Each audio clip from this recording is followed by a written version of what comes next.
माणूस आहे असं म्हणत प्रताप सरनाईक या मोर्चामध्ये सहभागी झाले।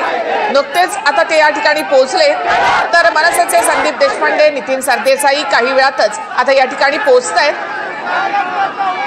हा मोर्चा विरार स्थानकापर्यंत आल्यानंतर आता प्रताप सरनाईक या ठिकाणी पोहोचले। मराठी एकीकरण समितीचे जे अध्यक्ष आहे गोवर्धन देशमुख त्यांच्या नेतृत्वाखाली हा मोर्चा होता। त्यांना सोडवायला पोलीस स्टेशनला गेलो आणि संपूर्ण मराठी बांधवांना, मीरा भाईंदर शहरातील मराठी लोकांना सपोर्ट करण्यासाठी, त्यांचा पाठिंबा देण्यासाठी मी या ठिकाणी उपस्थित आहे।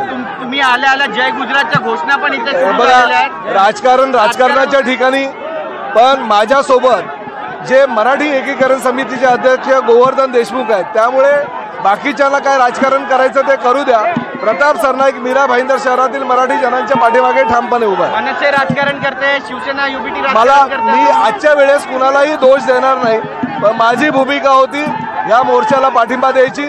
मी ताबडतोब मुख्यमंत्र्यांना सुद्धा सांगितलंय की कुठल्याही परिस्थितीमध्ये ज्या पद्धतीनं डीसीपी प्रकाश गायकवाड यांनी बेकायदेशीरित्या आमच्या मराठी कार्यकर्त्यांना, मराठी एकीकरण समितीच्या लोकांना अटक केलेली आहे, त्याचा निषेध व्यक्त करण्यासाठी मी आलो। नक्कीच, पण या ठिकाणी मुख्यमंत्री म्हणतात की मोर्चाला परवानगी देणार होते, मात्र मोर्चाचा रस्ता जो होता तो अशा पद्धतीचा होता की वाद निर्माण होईल।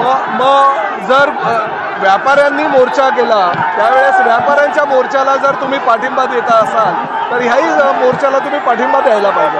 मोर्चाचा रूट आहे तो घोडबंदरच्या दिशेने करावा सांगण्यात आलं होतं। ठीक आहे,